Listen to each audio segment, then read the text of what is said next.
Next nine news में आपका बहुत बहुत स्वागत है। मैं हूं आपके साथ अबरारुल हक रहमानी। ब्रिजभूषण शरण सिंह के खिलाफ जो पॉक्सो एक्ट को लेकर लगातार एक दबाव की परिस्थिति थी और महिला पहलवान लगभग इस पूरे लड़ाई में जीत के मंजिल तक पहुंचने वाली थी, लेकिन उसके पहले ही उस जो है नाबालिग लड़की ने अपने केस को वापस लिया। पॉक्सो एक्ट पूरी तरीके से ख़त्म हो गया। अब ऐसे में लोगों के दरमियान जाकर जब हमारे संवाददाता ने उनकी राय समझने की कोशिश की तो देखिए उन्होंने क्या कहा है ब्रिजभूषण शरण सिंह को लेकर। तो जैसे अभी पूर्व में मैंने आपको बताया कि माहौल क्या है। अब संगठन के समर्थन में कई आम जनता और जनता जनार्दन एक तरीके से बोल सकते हैं, और जनता जनार्दन शब्द कहने का मेरा तात्पर्य ये है कि आज लोकतंत्र को नई संसद मिली है और हमारे राजनीतिक दल ये बात हमेशा कहते हैं कि लोकतंत्र में जनता जनार्दन सर्वोपरि है।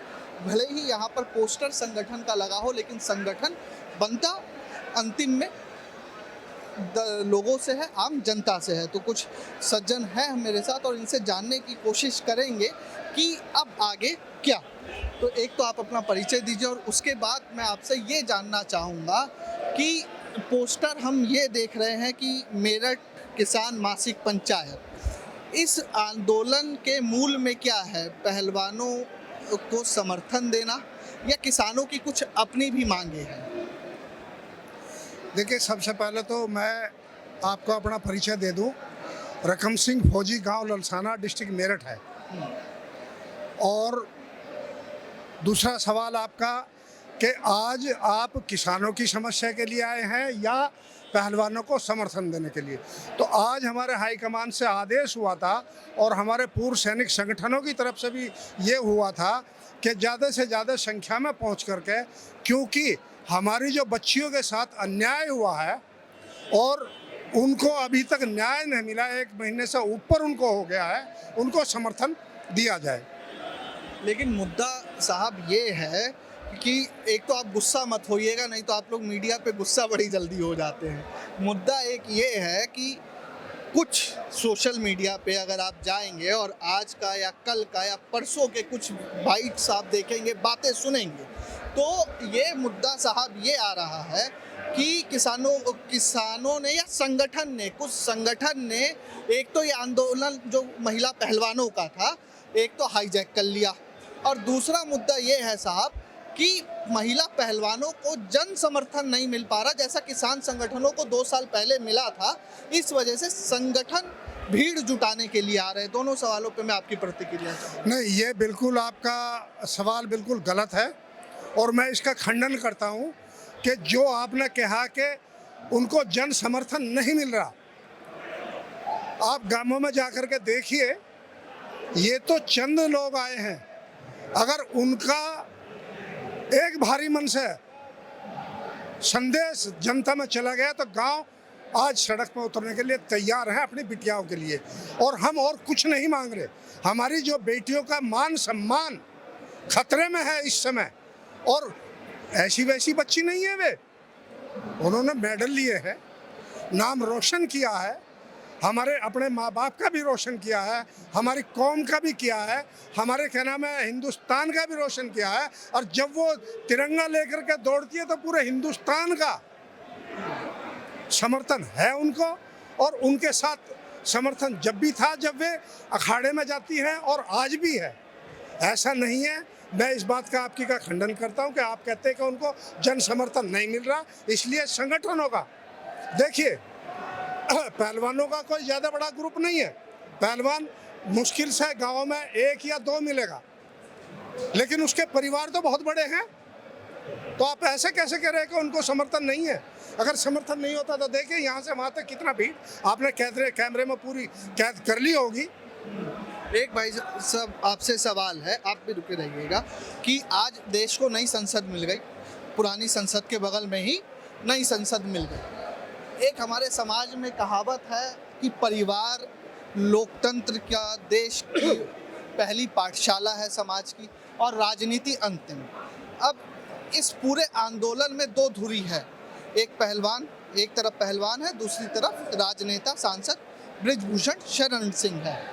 अब आप समझ पा रहे हैं कि ये न्याय की लड़ाई कितनी लंबी खिंचने वाली है। और जब लोकतंत्र का मंदिर स्थापित हो रहा है, नया लोकतंत्र इस मंदिर संसद भवन मिल रहा है देश को, उस बीच सुबह हमें ये भी देखने को मिलता है कि 30 से 35 सीआरपीएफ रैपिड एक्शन फोर्स की जवान विनेश फोगाट को ज़बरदस्ती खींच के डिटेन भी करती हैं। इन दोनों चीज़ों को आप किस तरह लेते हैं? बात संसद भवन तो ये 20 बना दो। संसद भवन का मतलब क्या होता है? नीतियां बनाना।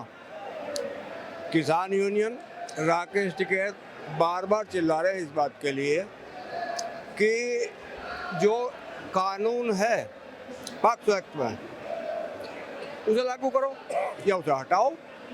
लागू करने का मतलब तो ये है कि उसमें तो गिरफ्तारी है। ब्रजभूषण शरण की गिरफ्तारी नहीं कर रहे, किसी की मत करो। फिर राकेश टिकैत ये कहे 2 कानून नहीं है, 1 कानून बना दो। तो संसद भवन को क्या हम इसे पशु तो बांध लेंगे लाके? जो ये चुने हुए इसमें आते हैं सांसद, वे बैठ के नीतियाँ बनाते हैं। नीतियाँ वे लड़कियाँ बेचारी,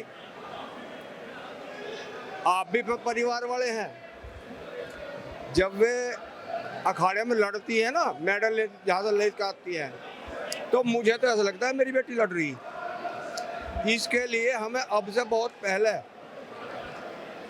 सड़कों पर जंग लड़ लेनी चाहिए थी। ये हमारा सब्र था जिसे ये हमारी कमजोरी मान रहे हैं। अच्छा, जंग की बात हुई, ब्रिजभूषण शरण सिंह ने, आप बताओ कि मैं एक बात बोल रहा हूं। 1 मिनट पहले सुन लो। ब्रिजभूषण शरण सिंह ने विनेश फोगाट को मंथरा कहा, तो इनडायरेक्टली अप्रत्यक्ष रूप से अपने आप को राम बोल रहे हैं। तो कैसे देख रहे हैं इस वक्तव्य को? ये राम नहीं बोल रहे हैं, ये बिल्कुल झूठा आदमी है और ये तो सारी सरकारी झूठी है इनकी पार्टी। आप ये देखिए कि नारी का कहाँ सम्मान कर रहे हैं ये लोग, न्याय कहाँ मिल रहा हमारी महिला को। और ये तो इतनी नामचीन महिलाएं थी, लड़कियां हमारी, जब इनके साथ इतनी देरी होगी न्याय होने में, तो जो हमारे आम हैं उनके साथ क्या होता होगा। इन्होंने बंगाल में वो दीदी का सम्मान किया, इन्होंने 50,000 की गर्लफ्रेंड बोला, क्या सम्मान कर रहे हैं नारी का? ये इन्होंने जर्सी गाय बोल रहे हैं नारी को, क्या ये सम्मान कर रहे हैं? लेकिन बेटी बचाओ बेटी पढ़ाओ तो बोल ही रहे हैं ना वो। बेटी बचाओ बेटी पढ़ाओ इस भाजपा गवर्नमेंट का नारा था, तो आज देखे बेटियां कहाँ बच रही हैं, क्या बच रही है? जब इस तरह की अंतर्राष्ट्रीय खिलाड़ी नहीं बच रही, उनका शोषण हो रहा है, तो आम बच्चियां कहाँ बच रही होंगी? रहा सवाल है कि आप बोल रहे हैं कि बच नहीं रही है, ये बोल रहे हैं कि हमने गांवों में उज्ज्वला योजना से गैस पहुंचा दी, सौभाग्य योजना से बिजली पहुंचा दी। आप लोग बोल रहे हैं बेटी सुरक्षित नहीं। आइए देखो, इसको दूसरी साइड डाइवर्ट मत करो। नहीं, मैं तो सरकार ने जो बोला वो बात कर। हाँ, उज्ज्वला योजना आई है मेरे गांव में, मैं आपको दिखा दूंगा। वे सिलेंडर जो है ना, तूड़े में पड़े हुए हैं, घुस के कोठों में, उनको भरने के लिए पैसे नहीं है, तो कहाँ से उज्ज्वला योजना आ गई? वो क्या हो गया? वो आज भी उसी चूल्हे में रोटी बना रही हैं और हमारे बाग बगीचों में से लकड़ियाँ लेकर के आती हैं। रहा आपका सवाल, बड़े भाई से सवाल करा था संसद भवन का, यह आपको भी मालूम होगा, आप पत्रकार हैं, 2026 में तो संसद भवन बनना ही था, क्योंकि अब जो लोकसभा होगा उसमें आपके उत्तर प्रदेश में भी 41 सीटें बढ़ के जा रही हैं। उसमें व्यवस्था 440-450 आदमियों की है, तो वो तो बढ़ना ही था। तो आपने सुना जिस तरीके से वो लगातार अपने पक्ष को रख रहे हैं, उससे यह लगता है कि भले ही उनके ऊपर से पॉक्सो एक्ट हट गया हो, लेकिन कहीं ना कहीं अब वो झुकने पर मजबूर हुए, माफ़ी मांगने पर मजबूर हुए। तो देखते हैं कि खिलाड़ी क्या इस लड़ाई को यहीं रोक देंगे या फिर आगे भी घमासान जारी रहेगा। इस खास रिपोर्ट में बस इतना ही। देखते रहिए ताज़ा तरीन खबरों के लिए नेक्स्ट 9 न्यूज़ को। धन्यवाद।